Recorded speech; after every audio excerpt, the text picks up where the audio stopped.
humanity. Did at some point in the past a creature come, which was Birdman, who flew in from somewhere? Did he arrive on this island, and did he indeed live very much like a pariah? Did he die, or did he take off again? And is this what the locals keep, this legend of this creature who came to them alive through myth, legend and ritual?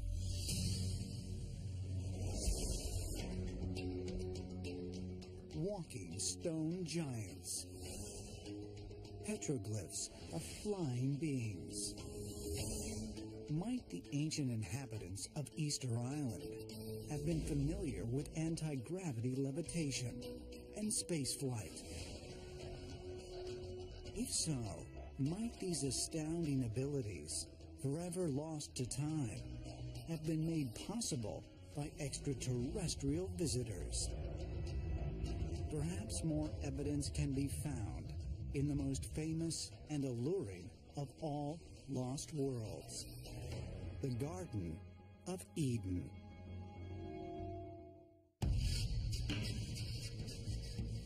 The Middle East. For centuries, archaeologists, theologians, and scholars have debated the location and even the existence of the ultimate of all lost worlds, the biblical Garden of Eden. It was here, according to the Hebrew book of Genesis, that a paradise once existed. A paradise where the first human beings, Adam and Eve, were actually created by God. But could such a paradise, now shrouded in myth and legend, have actually been a real place? When we're looking at the Garden of Eden, we know that actually there is a physical description as to where it was. So it is said that 4 very specific rivers came from it or were near it. So we can actually go in search of this. 2 of these rivers, the Tigris and Euphrates rivers, are well known and actually run through what is Iraq today. The other 2 rivers that are described are not very clear. Researchers now believe the 3rd river, known as the Karun River, runs through Iran and joins the Euphrates just north of the Persian Gulf. Then, in 2010, satellite imagery revealed a fossil river, or dry riverbed, called the Wadi Batn, that once flowed through northern Arabia and also joined with the Euphrates. Could these 2 rivers have been the location of the Pishon and Gihon rivers, the lost rivers mentioned in the Bible that point to the actual location of the Garden of Eden? When you read the account in Genesis, it says that the 4 rivers formed one river.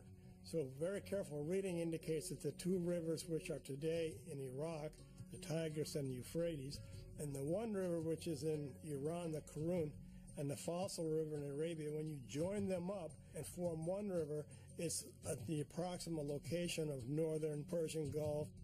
And according to the Bible, that one river flowed through the Garden of Eden. So based upon Landsat images and from a close reading of the Hebrew text, I think that the location of the Garden of Eden is under the waters of the Persian Gulf and not on land. Scientists believe that during the last ice age, the polar ice caps were 2 miles high, and ocean levels were 170 feet lower than they are today. Recent studies suggest the area of the Persian Gulf would have been a dry, fertile plain the size of Great Britain, providing an ideal refuge to some of the earliest humans outside Africa nearly 75,000 years ago. But as the ice caps melted over the course of thousands of years. The waters of what is now the Indian Ocean flooded the land and formed the Persian Gulf. During that long period, there were at least 3 episodes of very, very major flooding, when you would be looking at 30 or 40-foot rises in sea level virtually overnight. Might a great flood, perhaps the one described in the biblical story of Noah's Ark, really be responsible for the disappearance of the so-called Garden of Eden? Ancient astronaut theorists believe it is not only possible, but that the proof can be found by studying ancient Sumerian texts. The earliest known civilization of Sumer dates to 5000 BC, and their first settlement in southern Mesopotamia was called Eridu. The ancient Sumerians have a wonderful story. They believed that they had lived in an area that was probably to the south of what is today Sumer. And the reason we know that is because they said they came out of the sea. Ancient cuneiform writings that have survived on clay tablets suggest the Sumerians had been brought to Eridu by their god Enki. The cuneiform texts also describe an alien race named the Anunnaki, who came to Earth and created the first modern human beings.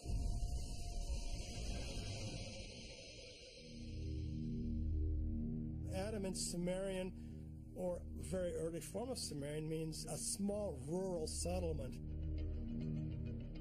Eve, however, isn't Sumerian. Eve is in Arabic and in Semitic languages means one who gives birth.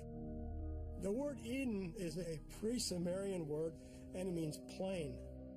But according to ancient astronaut theory, the Sumerian accounts may actually refer to a more ancient time and to a distant, fertile plain now lost under the waters of the Persian Gulf.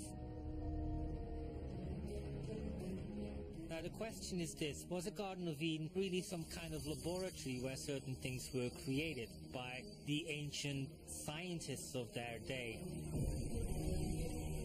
Well, if mankind was created in a Garden of Eden, then clearly whoever was creating this wasn't a human being, it was somebody else. So is it possible that the Garden of Eden was located here on planet Earth? Yes, but was it a specific geographic location? I'm not sure. Personally, I'm leaning more towards the idea that the Garden of Eden was some type of a closed environment somewhere in nature. But it definitely was some type of a laboratory from where modern man originated.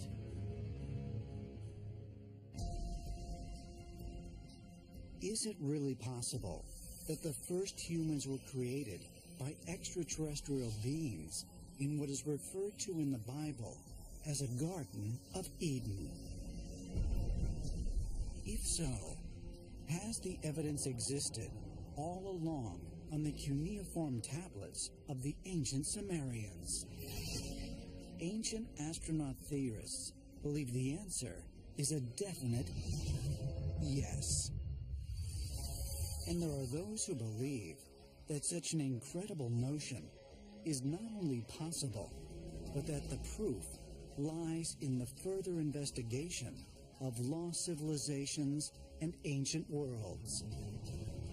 An investigation that will not only uncover our past, but reveal our future.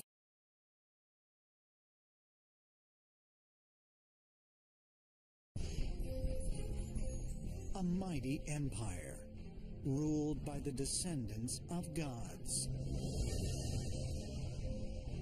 A remote island, where stone giants walked the earth, and a fertile garden where modern man was born. Are the legends behind these ancient locations really based on fact?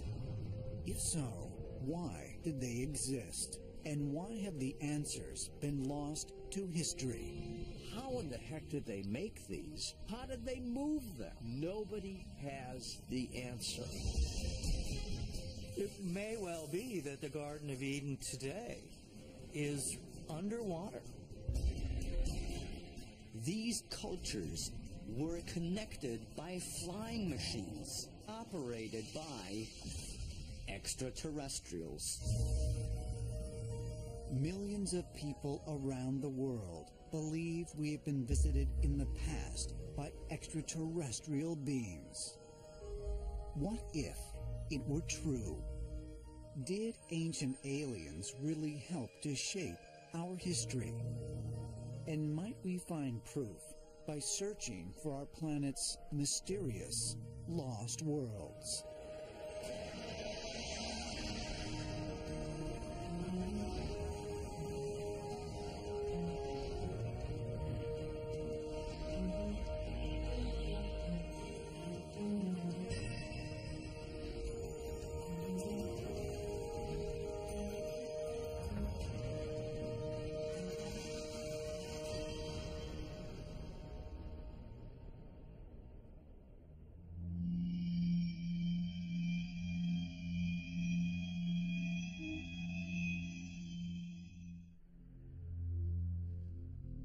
Central America. In a fertile valley between the Pacific Ocean and the Caribbean Sea, in what is now Honduras, lie the monumental ruins of Copan.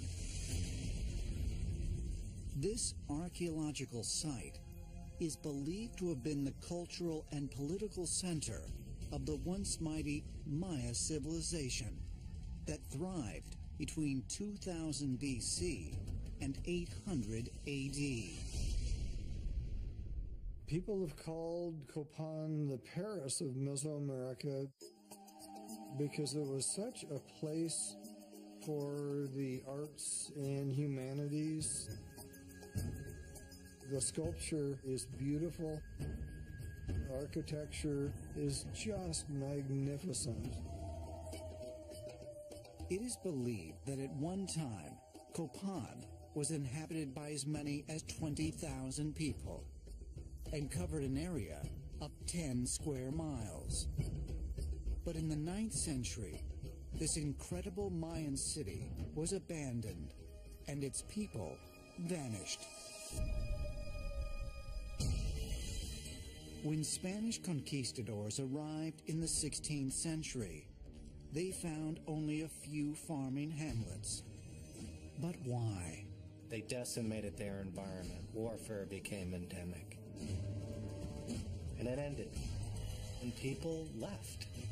They walked away. To some extent, the idea that the Mayans became a lost culture is a yes and a no.